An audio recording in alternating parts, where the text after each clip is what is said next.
Sir ఈరోజు చూసుకుంటే దేశ రాజకీయాల్లో సంచలనంగా మన ఎలక్షన్స్ అయితే మన 5 రాష్ట్రాల ఎన్నికల్లో భాగంగా తమిళనాడు రాజకీయాలు చాలా రసవత్తరంగా మారినాయి ఈరోజు కూడా.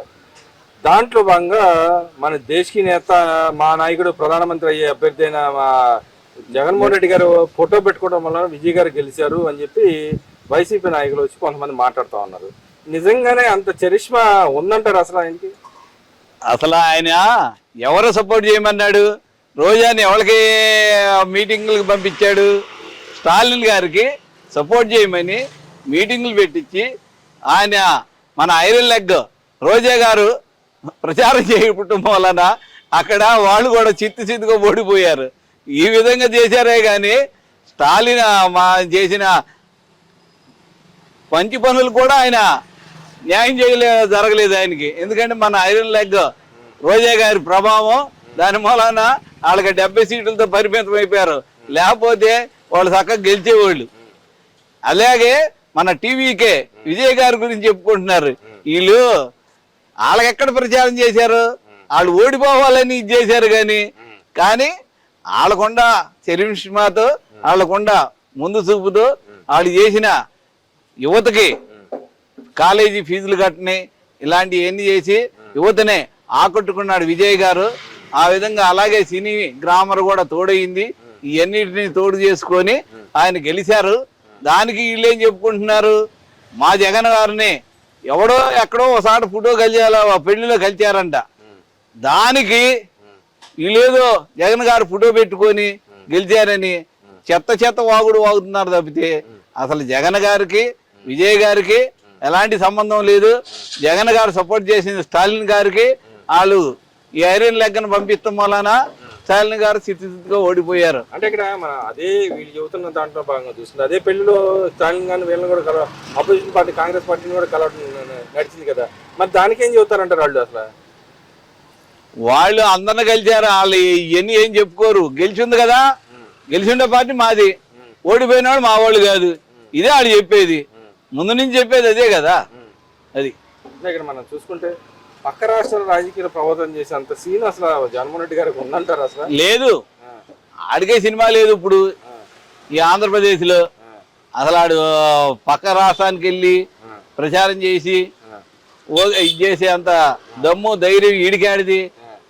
అదేదో రోజా ఏంటంటే సినీ గ్లామర్తో కొద్దిగా ఉంది కాబట్టి నోరుంది కదా, ఇరుసుకు పడుతుంది. అందుకని దాన్ని పంపించాడు. ఇది ఐరన్ లెగ్ అని తెలియక ఆ స్టాలిన్ గారు తీసుకొని ప్రచారంలో ఆయన పక్కన నిలబెట్టుకుంటే ఆయనకు అది కూడా పోయింది. అంటే ఇక్కడ మనం చూసుకుంటే సాక్షాత్ జగన్మోహన్ రెడ్డి గారు పదే స్పీచ్లు ఇస్తూ ఉంటాడు. దాంట్లో మనం చూసాం ఓ తెలుగు రాదు, ఇంగ్లీష్ రాదు, ఇప్పుడు తమిళ్ కూడా రాదు ఆయనకి. మరి ఆయన తమిళ ఆయనకి ఆ ప్రచారం చేశాడు, గెలిపించాడు అంటే ఏ విధాన్ని నమ్మాలంటారు? అసలు ప్రచారానికి ఆడేలేదండి. అది ఆంధ్ర కలిసి పక్కకి వెళ్ళాడు కదండి. అసలు ప్రచారం అనే మాటే లేదు కదా. ప్రచారం అంటారేంటి మళ్ళీ మీరు? అసలు ప్రచారం అనే మాటే లేదు. వాడి ఆంధ్ర దాటి ఎక్కడికి వెళ్ళలేడు. అవన్నీ కొత్త మాటలు ఏదో చెబుతుంటారు, గాలి కబుర్లు పోగు చేస్తుంటాడు.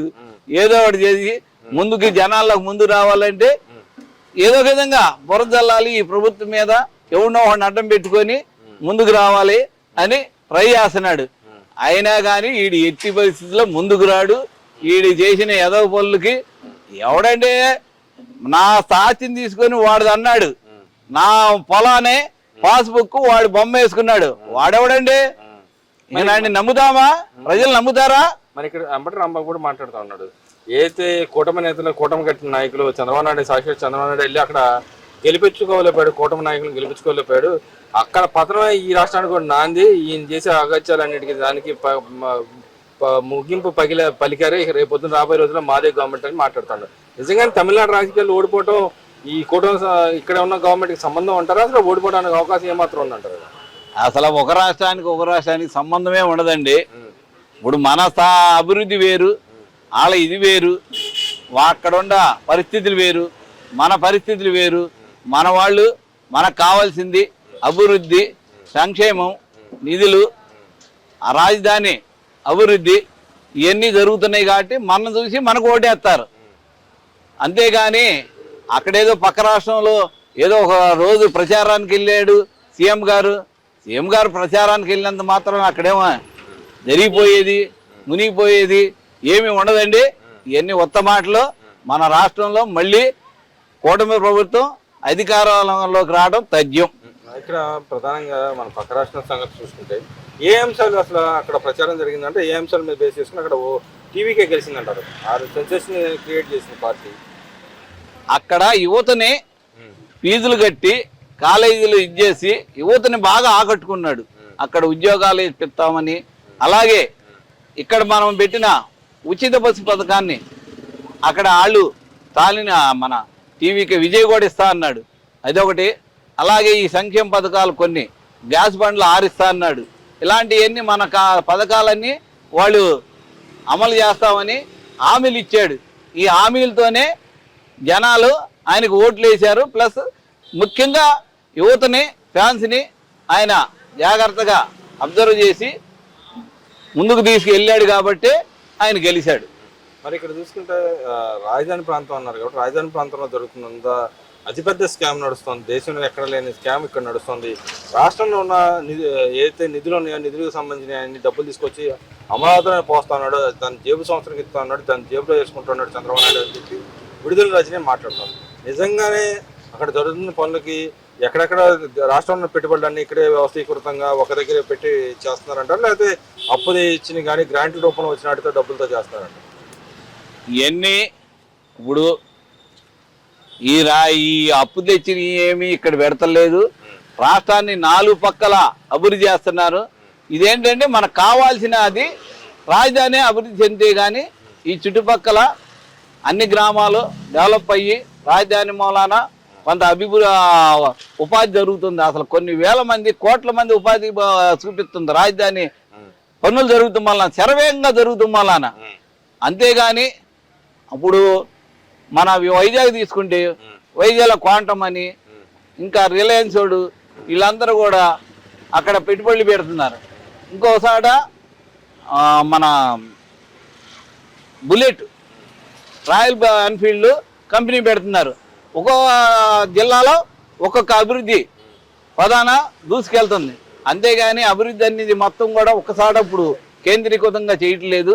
రాష్ట్రం నలుమూల పక్కల కంపెనీలు అవి ఏర్పాటు చేసి రాష్ట్రం మొత్తం కూడా అభివృద్ధి చేస్తున్నారు. అంటే ఇక్కడ మనం చూసుకుంటే పెట్టుబడి వ్యవహారం మీరు చూస్తున్నారు, కానీ వస్తున్న కంపెనీ పెద్ద ఉపయోగం లేదు, వాటి భూములు దళితం చేయడం తప్పితే ఏమి లేదని చెప్పి అంటారు. కానీ అసలు ఏ నమ్మకంతో అంతే అన్ని కంపెనీలు వరుస పెట్టి 1 by 1 వారం రోజులు కానీ 10 రోజులు కానీ 20 రోజులు కానీ నెల రోజులు ఇట్లా ఒక్కొక్క సంవత్సరం ఎలా వస్తుందంటారు? అంత పాజిటివ్ రావడానికి కారణం ఏంటంటారు? కారణం ఏంటంటే ముందు మన రాజధానిని అమరావతి అని పార్లమెంటులో బిల్లు పాస్ చేయించారు.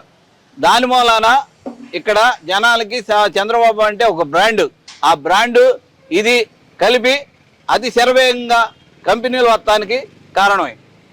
అంటే మరి ఉపాధి అవకాశాలు ఎంత మాత్రం క్రియేట్ చేయగలుగుతుంది అంటారు? ఇప్పుడు రోజుకో సంస్థ వస్తుంది, కొన్ని లక్షల కోట్లు పెట్టుబడి పెడతా అంటున్నారు. 20 లక్షల ఉద్యోగాలకు టార్గెట్ రీచ్ అవుతారంటే గవర్నమెంట్ అనుకున్న ప్రకారం రీచ్ అవుతుంది అంటారా?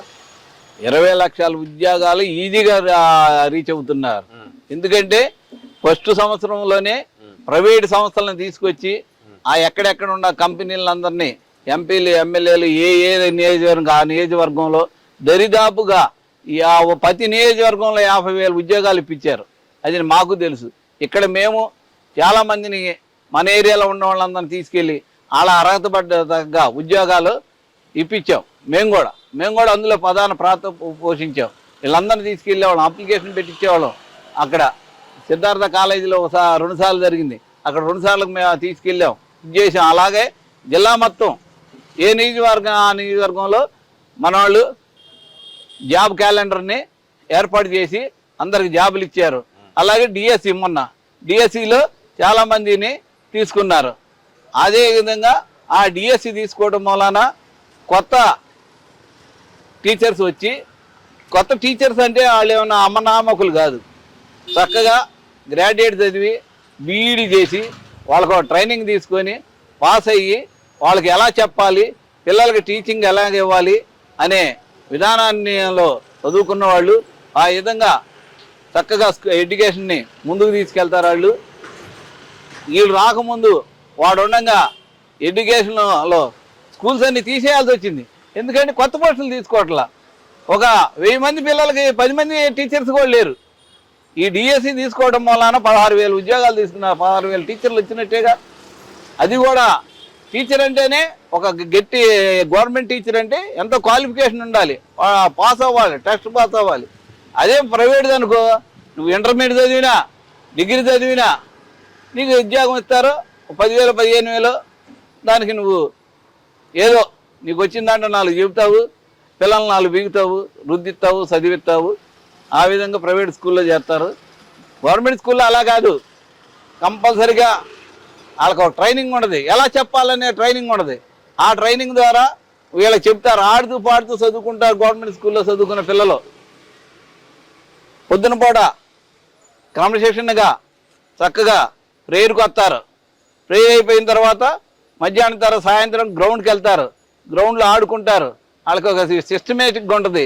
ఈ రిలాక్సినేషన్ అంతా అయిపోయి హ్యాపీగా ఇంటికి వెళ్తారు. వెళ్ళిన తర్వాత రిలాక్స్ అవ్వటం వలన వాడు చదువుకోవడానికి కూడా అవకాశం ఎక్కువ ఉండదు. మరి ఇక్కడ రాబోయే రోజుల్లో ఏ గవర్నమెంట్ వస్తుందని మీరు భావిస్తున్నారు? 29లోనా? 29లో కంపల్సరిగా కూటమి ప్రభుత్వం డెఫినెట్లీగా గెలిచిద్ది. అందులో ఎలాంటి అనుమానం లేదు.